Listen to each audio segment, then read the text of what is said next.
order and ask that we take roll call. Great, thank you very much. Alameda County. Alameda County, Hayward. Present. Thank you. Piedmont. Here. Thank you. Pleasanton. Present. And Newark. Present. We have a quorum. Great. Adrian, do me a favor. Can you go ahead and share your screen with the agenda? Great.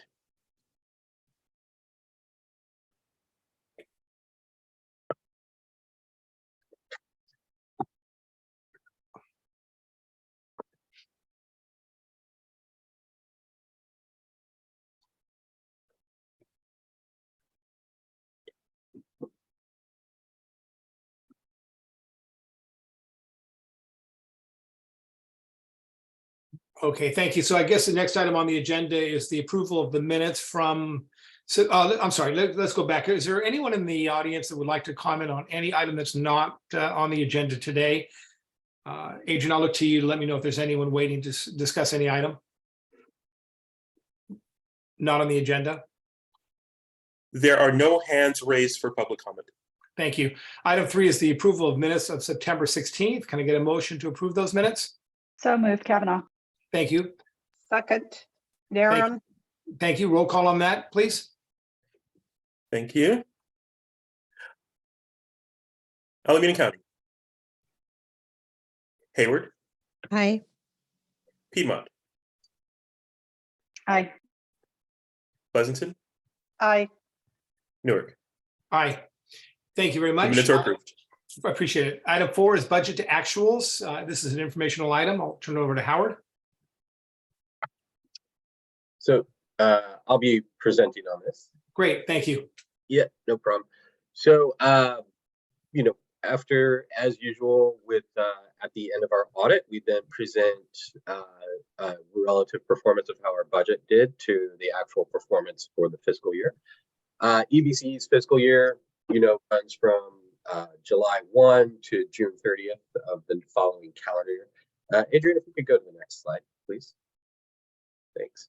And as we know, the next year's budget is approved in the June board meeting, and starting in July 1, expenses are tracked against budget line items throughout the fiscal year, and we do present these final summary reports quarterly, and this one is the annual, and it is tied to the audit. Next slide, please. So total revenues as in other sources as compared to our budget was 12% above budgeted amounts, and this was due to higher than anticipated PG&E rates that were set for the calendar year of 2022. So, and that was higher than what we were anticipating from the June board of 2021. Energy costs were also up about 7% above budgeted amounts, and this was a steady increase through the year. Other expenditures were about 9.7% under what was expected. This is due to basically driven by lower personnel expenses. We were not able to fill the full amount of positions that we were anticipating in that year, but we're getting there now, so that's good. Interest was about on par with what we were expecting. And so total expenses were 7% higher than the budget as a combination of the energy costs and the reduced overhead. This led to a net result of about 28.9 million above budget, which is a 5% margin. And then if we go to a couple slides down, there is the actual statement there. Very good. And this is, so the first column is the budget, the second column is the actuals, that third column is the mathematical difference between the two, and the fourth column is the percentage. Now, these, and as I stated earlier, these actual performances do tie to mostly to our audit. There are a couple of differences.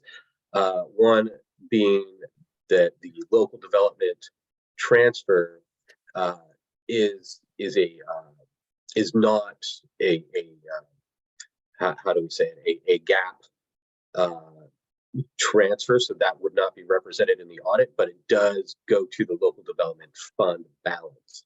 And so if we can go to the next slide, we can see how that played out from the local development fund.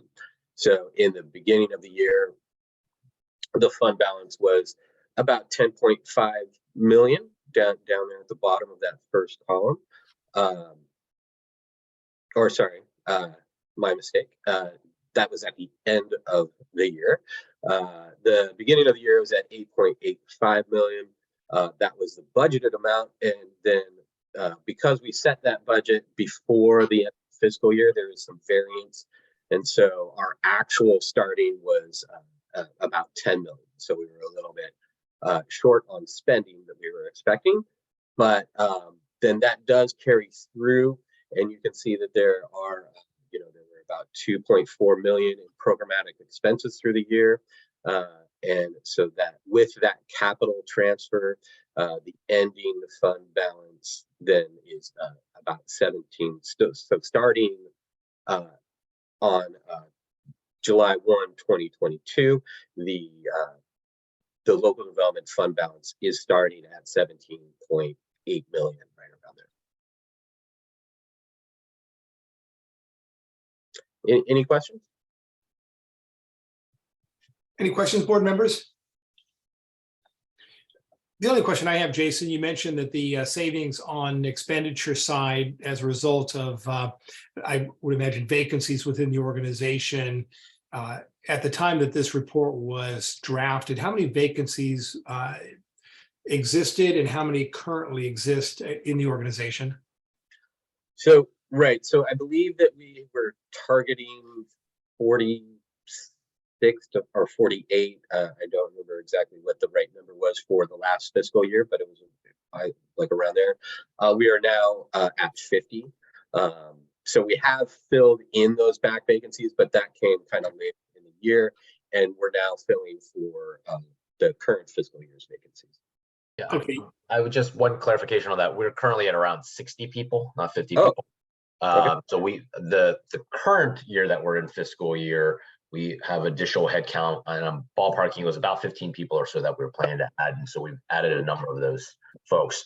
It was 49 in the last year. That was the Right. approved head count, and this year I think it's 68.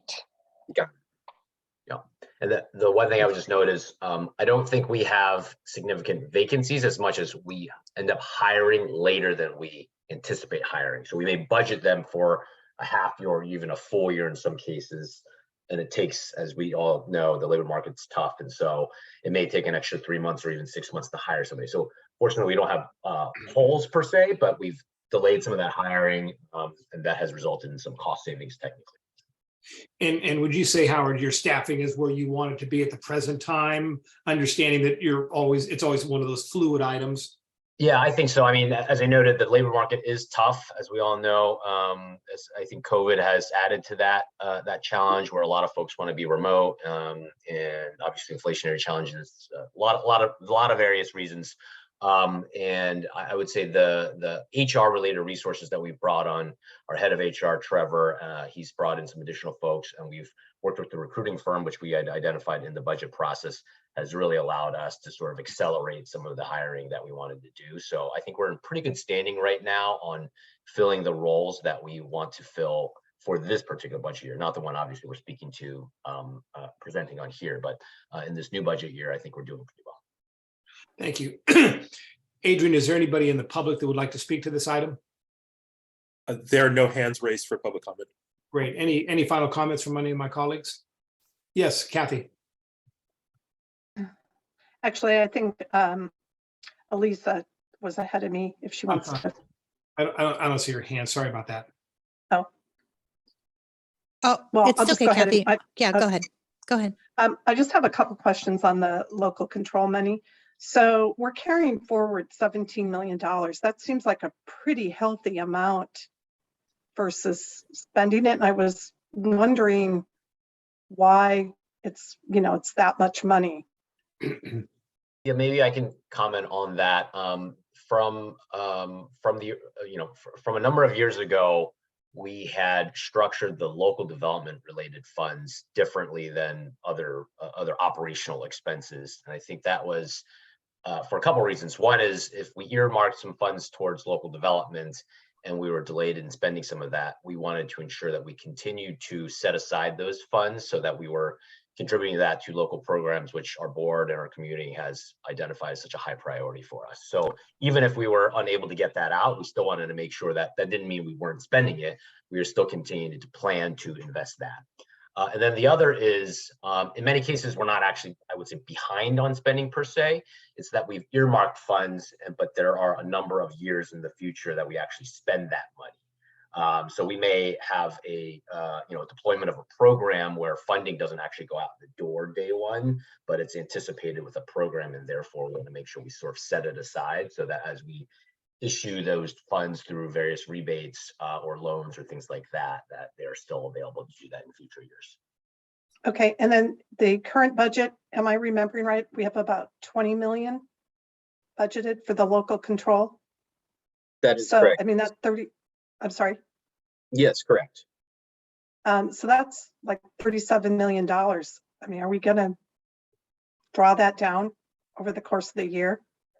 So one thing to consider is that the local development programs, they aren't annually, they like the ramp time it takes to get some of these programs launched can't be measured on like an annual basis. It's a multi-year process. And so we're just when they submit their budgets, we're ensuring that they get the money necessary to fund these programs over the longer term. Okay. Hey, let me speak to that a little bit, actually, just because, I obviously follow that pretty closely. So, in this FY, we had 22 million set for our local programs. Obviously a significant percent of those dollars have not been drawn down. But, we're in the process of allocating the funds. So for instance, at this coming board meeting, we're going to be seeking approval to enter into a series of agreements that cumulatively will reflect kind of financial commitments that are 25-30+% of those dollars. So then the challenge becomes, okay, you enter into the contract, you make the commitment, and then construction has to start. And you might not actually write a check for another 12 to months or longer, because you're not actually paying out until the infrastructure is built, or you're making progress payments, but you're not making any sort of a full payment until the project is fully built. Okay, I think that's fair. I wonder if there's maybe another line item to show the accruals of what's committed of that That's money. a great, I think that's a really helpful idea, though, for us to sort of start to have kind of a funds approved, and then there's the funds committed. Right. And then there's the funds dispersed, so that you have kind of, it's almost like there's a progress line item to say, okay, we have committed 80% of those funds across various different programs. So then, and then, we can drill into those commitments to say, okay, we've committed these dollars. Where are we in the process to actually get money out the door? Right. Okay. And I'll just note that in the past, we've typically done a separate sort of local programs budget related review that has a lot more granularity. I think I agree, it does make sense to show some of that in this review as well, but I don't think it would be difficult to do that. And oftentimes I think it's around mid-year that we would do a sort of a local development budget check-in specifically. Okay, because when I look at that, it makes me wonder, are we short resources to be able to do projects? Just looking in without, being in the nitty-gritty with it. And so I think there's a lot of good things that are going on that we need to convey that there's activity by showing, that the funds or whatever the amount is are committed. Thank you. That's a great suggestion, Kathy. Thank you. Ms. Marquez? Thank you, Chair. So I had similar questions that were already asked by my colleagues, but with regard to the number of vacancies, just based off my own observations, it looks like we did do a lot of hiring July, September, maybe some in June. I just remember a lot of announcements. But how are we doing with employee retention since we're a fairly new organization? I would say we are doing fairly well in terms of employee retention. I would say last fiscal year, particularly early in the fiscal year, we felt that there was a little bit more employee turnover, and that was sort of in the middle of COVID. So I think that may have, a driving factor as people were potentially relocating and sort of prioritizing everything, prioritizing other things in their lives. We all know things changed a little bit in that period. So there was a little bit more churn there. I think that's where, Jason had noted some vacancies when we ended the end of last fiscal year, which at this stage, I think we've generally been able to backfill those roles. And then we've, additionally added on new hires that are related to this new budget year. So right now it's looking pretty good. We've done quite a bit in terms of making sure that our benefits and compensation are competitive with the market. And I think that's been also part of what our new head of HR and everything has brought to the table to really help us evaluate some of those benefits and make sure that we can, bring in and attract good talent. So I think we're doing fairly well, but it is something we have to constantly be vigilant over, of course. Okay. Just in an absolute sense, I can just say that, so far this fiscal year, which almost halfway through, we have not had any employees voluntarily leave. Okay. And then Nick, you had mentioned we're budgeted for this current fiscal year for 68 positions. If there was a decision to add positions, what is the process? Do you go to the executive committee or how is that vetted? Yeah, so, we actually did this last year. We came to the board mid-year with a mid-year budget update. And I believe we added 3 or 6, somewhere in that 3 to 5, 3 to 6 positions. So yeah, we would come to the board, perhaps, I would say we'd probably come to this committee if we were going to, incur more costs. And so we'd come to this committee and we'd see, okay, we'd like to, all right, we want to hire 2 more or 3 more positions beyond what's budgeted. Here's our justification, here's how does that fit into our general hiring roadmap?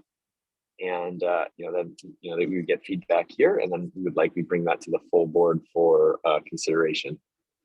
Okay. And then with regard to projecting the energy costs, do we have like a contingency, or what could we do to more accurately capture anticipated expenses? You said specifically related to energy costs? Yes. Mm-hmm. So I will say that's certainly in the area that we very actively monitor, evaluate. So we are constantly updating our, at least internally, our budget view of, what are forecasted energy costs for the remainder of this year, next calendar year, and even beyond that to the extent we can. But so I think from a process and an analytical perspective, we do quite a bit there to continue to monitor that and to hedge our risk. It is a very challenging thing to actually accurately forecast energy costs. In the same way, if you were to say, can you forecast, what S&P 500 would be for Wall Street? I think market conditions are quite volatile right now. Mm-hmm. So as a general matter, that tends to be a difficult task to really say you can accurately do. And we are in a period of increased volatility relative to historical levels. So I would say right now it tends to be even more challenging. That's not to say we throw up our hands and say we can't do it. I think we do a pretty good job of it, but I just want to note sort of candidly the challenge there to truly do that with fine accuracy is quite difficult. And so our risk management processes, which kind of dictate how we hedge and when we go out to market, try to address that, which is to say that we're not trying to beat the market per se. We're trying to be very disciplined for when we go out to market and place short-term hedges as well as long-term hedges in our portfolio so that we can spread out our hedges over a course of time and really take a time average of how those hedges will end up performing. Okay, and is that done quarterly, biannual? How often is that done? We do monthly short-term hedges, Oh, and then okay. on a long-term basis, we present various information to the board for any approvals for long-term PPAs, but we typically do an RFO once every 2 years because it tends to be a 6 to 12 month cycle after you issue an RFO to actually execute contracts. But it looks like due to the increased market volatility, we'll like to another long-term RFO in early 2023. So it'll be more like a 1-year gap in this particular case. Okay, and I support Director Nuram's recommendations in terms of the local funding, what's committed, what's promised, just so we could track that and give a fuller picture. Thank you.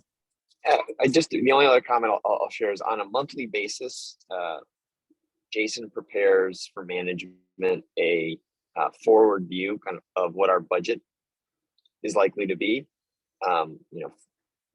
We're actually moving towards 24 months forward. So we really have a very regular set of insights into budget to actuals that takes into account, actual revenue, actual expenses, and then updates to our forecasts for our revenues and our expenses. So we keep a very close eye on it. And we see those actions on a quarterly basis at this committee. Right. Exactly. Just 2 quick comments. I thought Ms. Marquez and Ms. Naram's comments were good. If you bring this item to the full board, I would certainly suggest maybe a footnote as to the dollars committed in the local development fund. So kind of the board will see that those funds, they're not 37 million. In essence, they are X dollars, but X dollars have been committed to projects. My only other comment, and we talked about recent increases in what the Fed has done with interest rates. Are we able to capitalize on shifting some of our cash around so we can maximize on some of these higher interest rates? Yeah, actually, that is something we're starting to look into now that we're getting to a position with, and you'll see in the next item, reserve funding recommendation, that we're getting to a significant amount where we can start to do things like that. And so we are starting that conversation. Excellent. That was an informational item only. I'm not seeing any hands raised for any follow-up questions. So let's go ahead and move on to item number 5, which is the reserve contribution. And again, this is an informational item as well. Jason? Yeah, thank you. Next slide, please, Adrian. So in June 20th of 2018, the Board of Directors approved our financial reserve policy. In December of 2019, we were able to make our first reserve contribution from the net revenues from the 2018-2019 fiscal year. And that was in the amount of about $40.5 million. November of 2020, we made our second round of contributions to that reserve fund from the 2019-2020 fiscal year in the amount of about $49.7 million, bringing the balance to $90.2. And so then in January 20th of 2021, the board approved amending the reserve policy by creating a more efficient structure, which set a range to target between at a minimum of 25% of annual operating costs to a maximum of 75% of annual operating costs, with 50% being our optimal target. It is important to note that no contribution was made in the 2021 fiscal year due to the fact that we were seeing a compression in our margins from upcoming PCIA, rising PCIA and rising prices. And so we retained the net revenue from that year for needed liquidity. But that is coming back this year. So next slide, please. So how we calculate how we're going to determine what to contribute is basically from our audited financial statements in the balance sheet, we take all of what is called a convertible asset. So that's an asset that can be converted into cash at some point in the year. And we deduct from there our total outstanding liabilities at that time, as well as deferred revenues that are in our GASB 62 rate stabilization fund. And then from that, we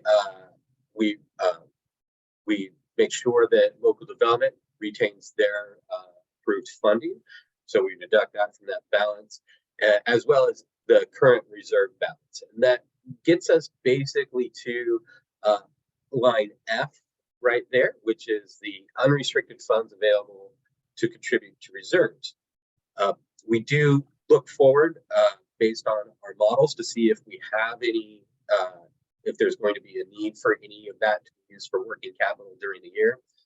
This year, it looks like we have a large buffer, so we're not anticipating to use any of that for working capital.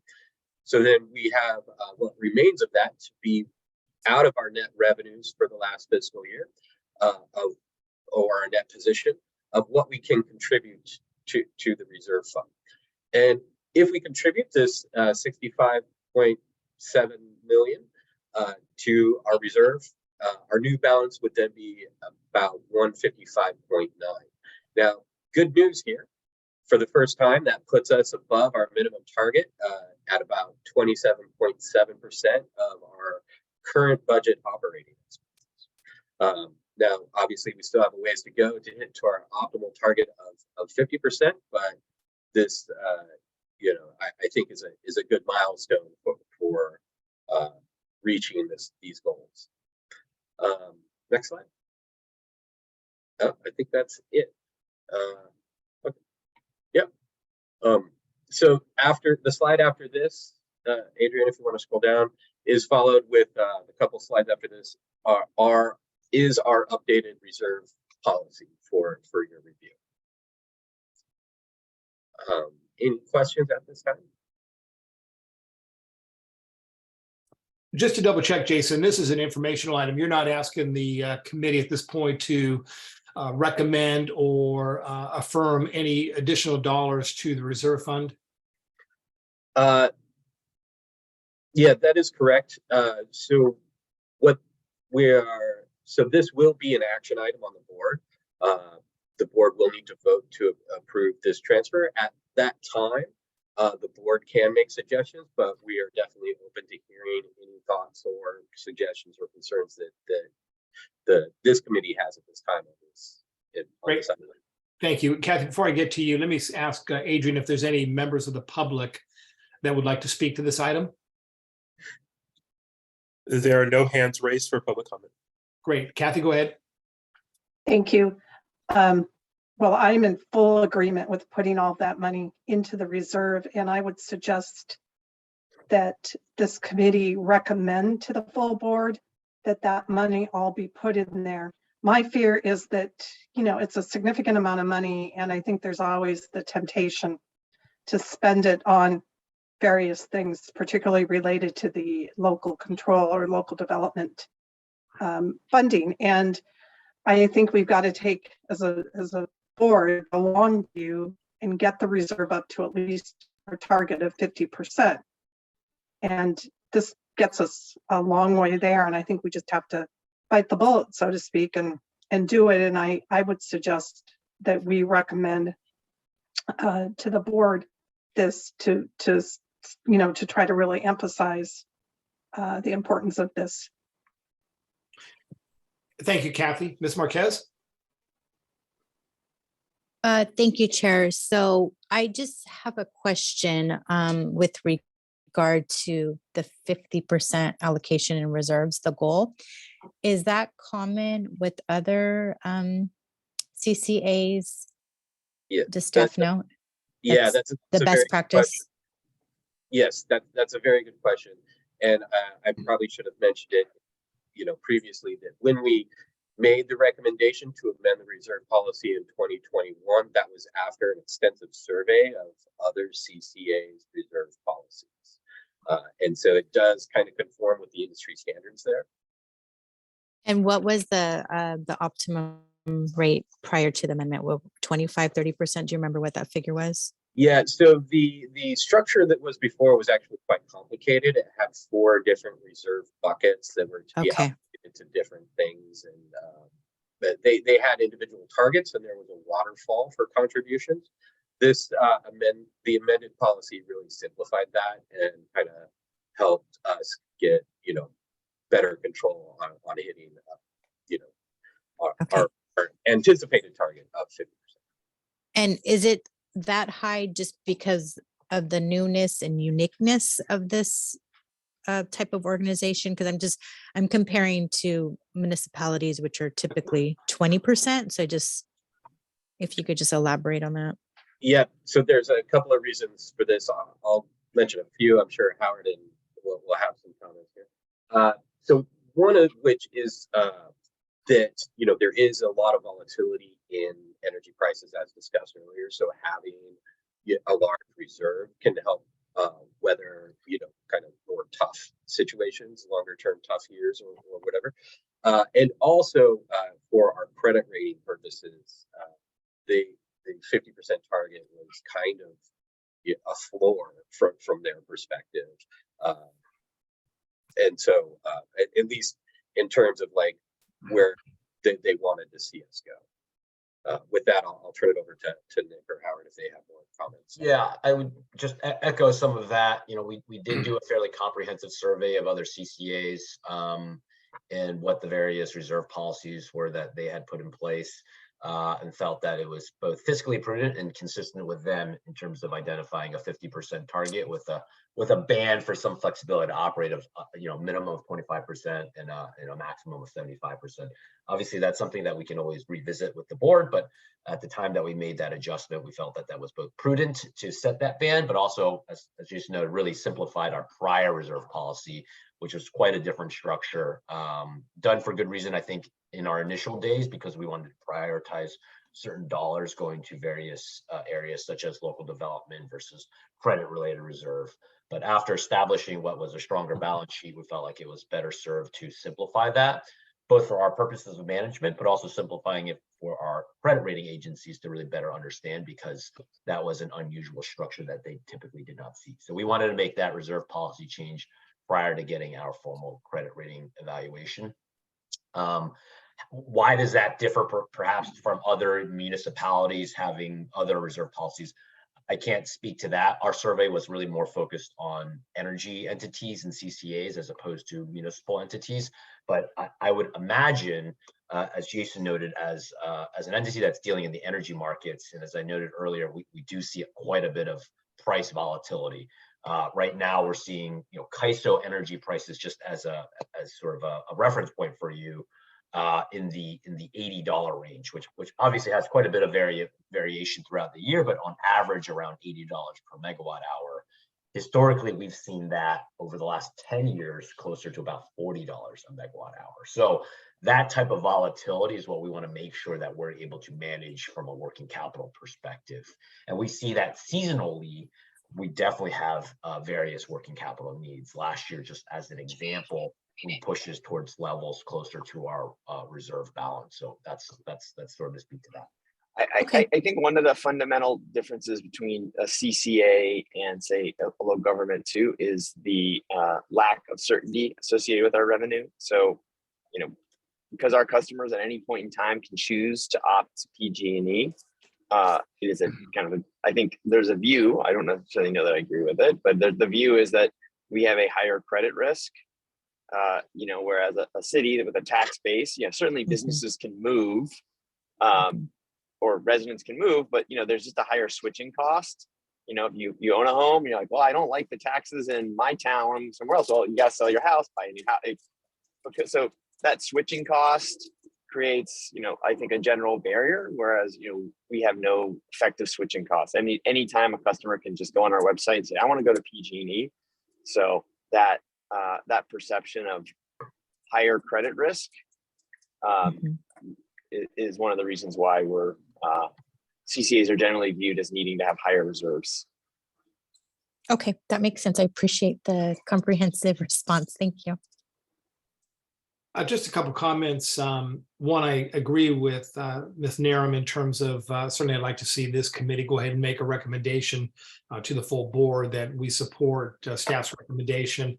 But again, real credit to you, Nick, and your staff for really looking forward in terms of our finances and how vulnerable they could be in the future to make sure that we're in a strong position financially to certainly meet our customers' needs. So congratulations on that.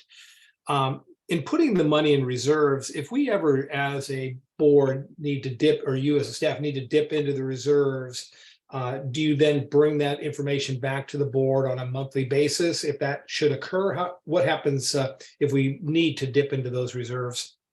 Yes, we would certainly, before utilizing any portion of our credit reserve, we would go to the seek action and approval from the board in order to do that.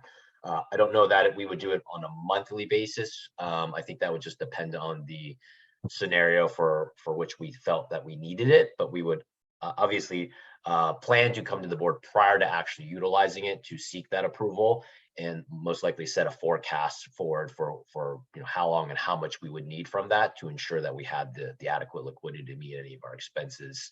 And most likely we probably have some check back in with the board just to actually let you know how things actualized. So it does take an action by the board, Howard, to dip into the reserves. Thank you. That's correct. And I would imagine, Jason, as you mentioned, the liquidity that we wanted to ensure that we had for the last fiscal year, that probably contributed to us getting really good interest rates on the line of credit that we took out. Am I correct in that assumption or not? Yes. So our exactly the new credit facility that we've just entered into. Part of the reason why we're getting such good rates is because we are S&P rated, and we have shown strength in leadership and management of our reserve funds as well. Excellent. If there's no other questions, I would ask, if there's no objections, I'd ask that the committee go ahead and allow staff to go ahead and indicate to the full board that we agreed and support the recommendation that this increase in the reserves be something that the board adopt as a whole. Yes, I'm in support. Sorry, I didn't say that. Thank you, No, Chair. thank you, Ms. Marquez. I appreciate it. And Director Hannon, just a quick question on that. We've generally not taken action items to the FAP committee and always just taken an action item to the board, but of course review it here. In the future, if you would like us to make this an action item for the FAP for ease of taking a formal vote and determining a recommendation, we're of course happy to do that. Great, yeah, because I think, again, we continue to applaud staff's management of the finances moving forward, and on items like this where you're looking really to preserve and protect finances moving forward based on the volatility that you mentioned on the electricity pricing. Yeah, bring that as an action item, because I can't imagine you're not going to get the support of this committee moving forward. I just think it makes it much easier for the full board to know that we've talked about it, we've examined it, and we support it. It brings just credibility to this item moving forward. Right. Great. So the next item is the credit card policy amendment. And this again is another informational item. Yes, and again, this is an item that will be on the board as an action item. So next slide, please. Great. So in October of 2018, the board approved our original credit card use and controls policy to establish guidelines on how to use the corporate credit cards. This policy has established 2 cards to be issued, one to the CEO and one to the COO treasurer. And this would be used for eligible operating expenses that cannot be procured through other means, such as invoicing, checks, or ACH transfers of kinds. There are a number of vendors that actually require credit cards for certain for certain services and products. The policy also set a cap of 20,000 on the total account, which is about 10,000 per card. Next slide, please. So there are 2 processes by which the credit cards are used. One is the executive card holders are allowed to use the card for their business-related expenses. And there is an independent monthly review of these charges that is made at the time of payment by myself and finance support. And then the other method is that employees can request to use the card through a control process that has 2 levels of authorization and a no-touch final payment, meaning that they don't see the cards, the purchases. They make the request, and then upon approval, finance makes the purchase on their behalf. At the time the cards were purchased, we had 18 employees. Today, this number now might be outdated, but we have 54. And so as such, demand on the cards has increased. Currently, 1/3 of that monthly cap on average is for recurring charges that just generally, allow for regular operations like data usage, subscriptions, and marketing and HR needs. And in about 3/4 of the month, additional internal one-time requests. So on top of these recurring charges, 3 out of 4 months, the card limits are met early, and that really limits capacity for the executive functions or other employee needs. So demand impacts the executive needs, and it also kind of commingles accounting functions that are sometimes better off left as separate. Like, for example, executive travel versus data needs. From an accounting perspective, we track these separately, but when they're all occurring on the same card, it kind of makes it, it demands additional action and complexity in our accounting structure. So we have come up with a recommendation on how to solve these issues. The first is to allow the issuance of a third card that would be controlled by the finance lead, which is me. And that card would be used specifically for the internal and recurring charges. This would free up the 2 executive cards to be used for specifically executive related purposes. And then the second solution would be to increase the total limit on the account to $60,000. That would give an approximate amount of $20,000 per card, but that would give since it's all one account, it isn't exactly $20,000 per card. But that $60,000 would allow us to accommodate the recurring charges as well as these one-time charges and needs that are required, as well as give the executives the capacity to continue with their operations as well. Next slide. So we have pretty strict controls on the cards at this time. As I stated earlier, non-executive charges require multiple levels of approval before a charge is placed, and all executive charges are reviewed internally before payment is made. Receipts are retained for every single charge, and a log is maintained for every transaction. And this is audited annually. This is part of the audit process. Sometimes the auditors, will occasionally they'll tap us for this, and we'll supply it. But we do an internal audit as well that we also just give the results of to the auditors as well. We are in the process of establishing new controls that will be more efficient, a ticket-based request system for employees with automated checkpoints and redundant approvals. This will help control more of the request process as well as the logs and the balance sheets. We are not recommending any change. We are not recommending changing any of the controls established in the original policy or any other responsibilities associated with them. And controls placed on the finance lead card, which would be the third card issued, will have additional controls. One is an additional level of mandatory authorization by the functional lead of the requesting employee. So for example, if an employee from marketing requests to use the card, that will also, generally it's just the manager and myself on the approval. This new process, since it will be on a third card, would require their manager, their functional lead, and myself on approval. So adding an extra level of approval. And it will also require an executive level review of the charges regularly by the executive team, either Nick or Howard. And so those are our proposals, is to amend the process with those two requests, the additional card and the increase in the limits. I think if we could go to the next slide. Then after that, okay, yeah, and so then after that, this is the full updated new policy that we are proposing. And again,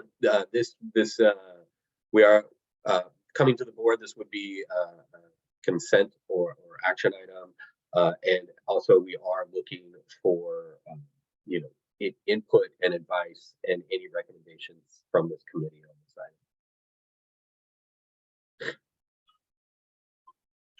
item. Thank you, Jason. Adrian, are there any citizens online that would like to speak to this item? There are no hands raised for public comment. Great. Colleagues, questions, comments on this item? Yes, Ms. Kavanaugh. That's just a quick question. So any expenses that employees incur on a regular basis on behalf of their work, whether it's travel or other things, just to clarify, is that done on personal credit cards that are then later reimbursed?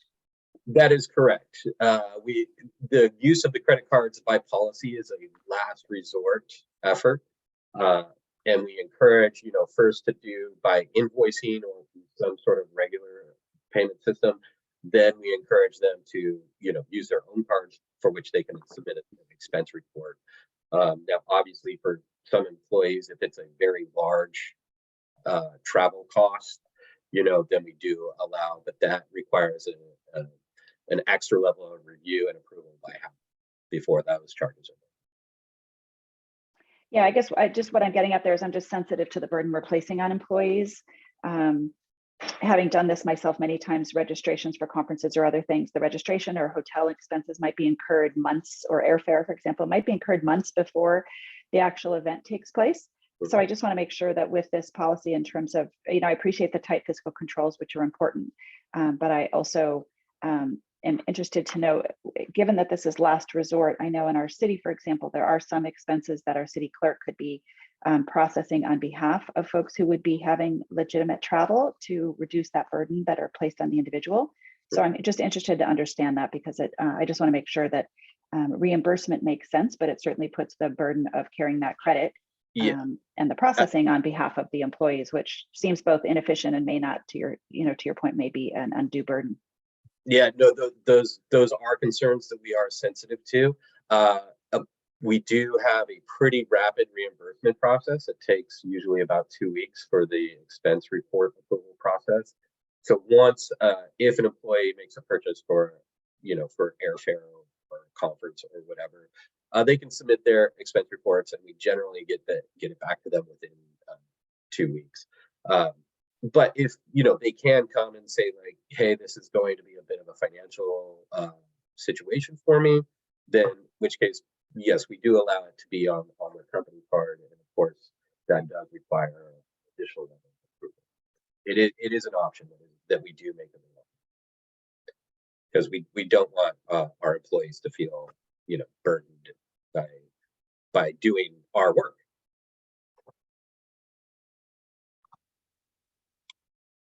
So I hope that answers your question. Okay. Kathy? Thank you. I guess I understand the need for, the additional credit card and the increased limit.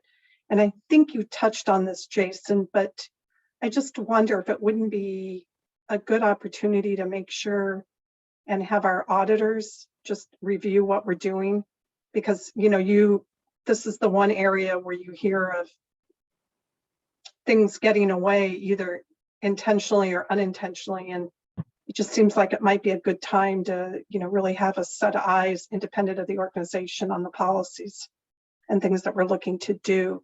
I mean, I know, for example, in our city, our clerk, if I go to a conference, they make the reservation or confirm the reservation and pay for it. I never touch it. We have credit cards, but they're kept locked in a place at City Hall, and only accessed when there's actually a hard need and everything. So I do think there's some ways around it for the employees, which I do think is a valid concern. But I would feel more comfortable just having a set of eyes on the policy, given these proposed changes, which I generally support. But I'm not an auditor, so. Yeah, I apologize if I wasn't clear. This policy is reviewed every year by our auditors, and they also do review the transaction logs, at least at a high level result. So far, out of the 4 audits we've had, 3 times they've gone through every transaction in our credit card log. So it is something that they are also sensitive to and do quite frequently. And as I said, I do produce a report that I deliver to them along with that transaction log and policy, and so it does get extensively reviewed. And we do this is an area that I take exceptional review and concern of, because as you pointed out, this is an area that often gets abused. And not to toot any horns, but I'm going to toot one here. Our accountant has touted our credit card policy as a gold standard for other CCAs, and has pushed it off to some of his other customers as examples. Whether or not they're following it, I'm not sure, but he says we are the best. So I do appreciate that from him. But so these changes that you're proposing, though, have they specifically, have we taken that revised policy and had the auditor take a look at it before we make the changes? That's a good question. No, I have not had the auditor review these policy changes. So Jason, I think we should do that. Simply put, Yeah.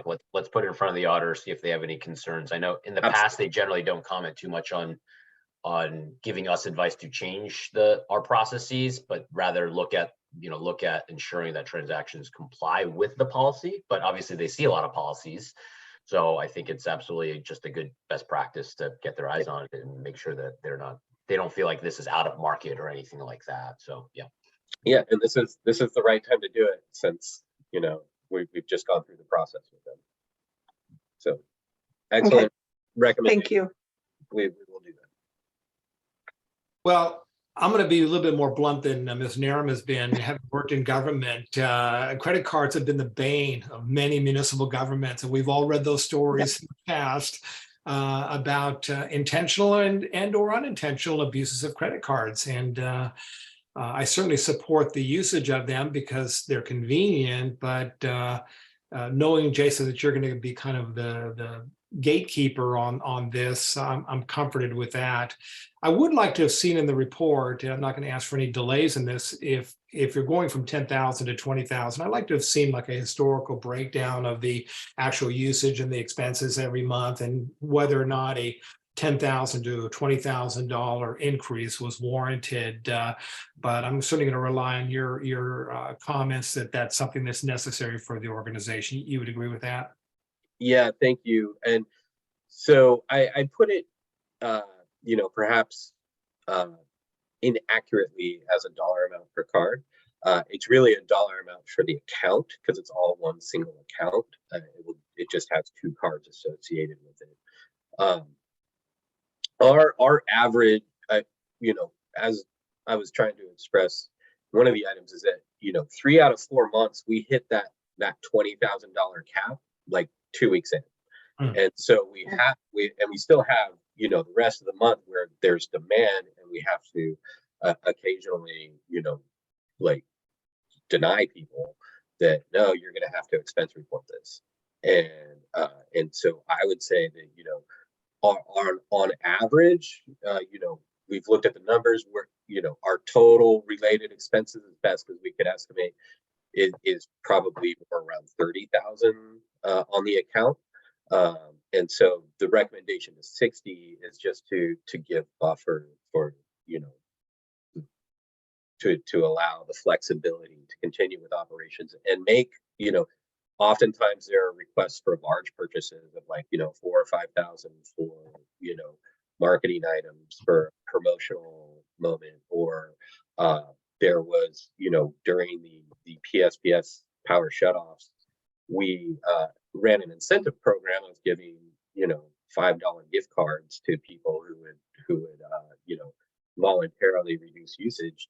And you know, and that's like you know, a $5,000 charge that we weren't able to put on the card and had to actually like make a payment to lower the balance so we could just do that one purchase.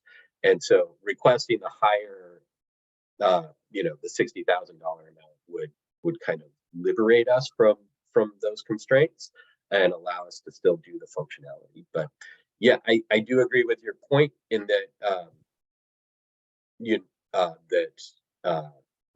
and that yes, that there could be you know, we could do an extensive breakout of, you know, what that actually looks more like in terms of you know, related expenses and ongoing, like how many, like I didn't put any graphics in is what I'm trying to say. I could have done charts.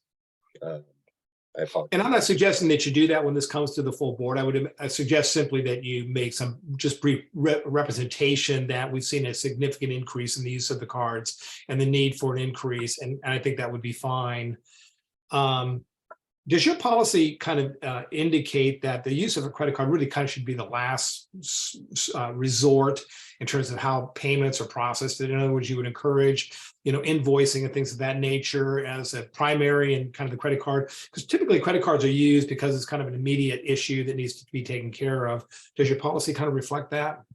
Yes, it does. In our onboarding, which is you know, when we bring on any new person, there's an onboarding process, and that is the very first sentence in the credit card onboarding process, is that credit cards are a last resort option.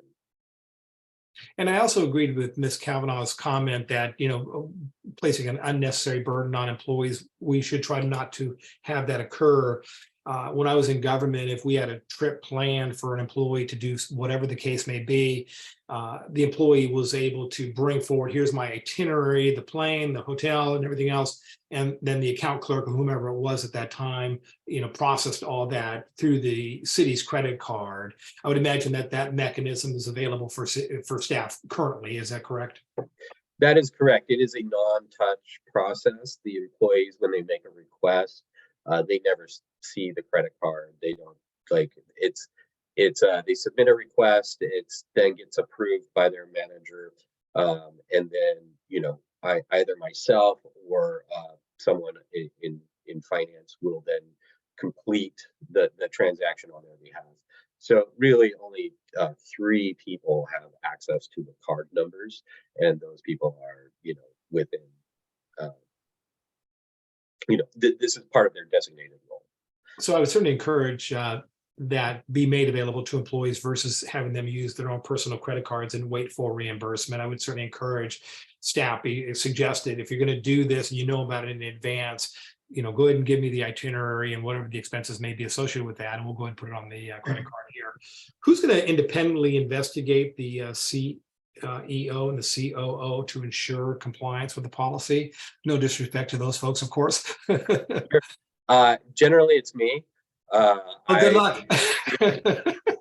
Yeah, it's a process where by every month, you know, I review the statements, I review the charges, and I review what's occurring on whose card, and then for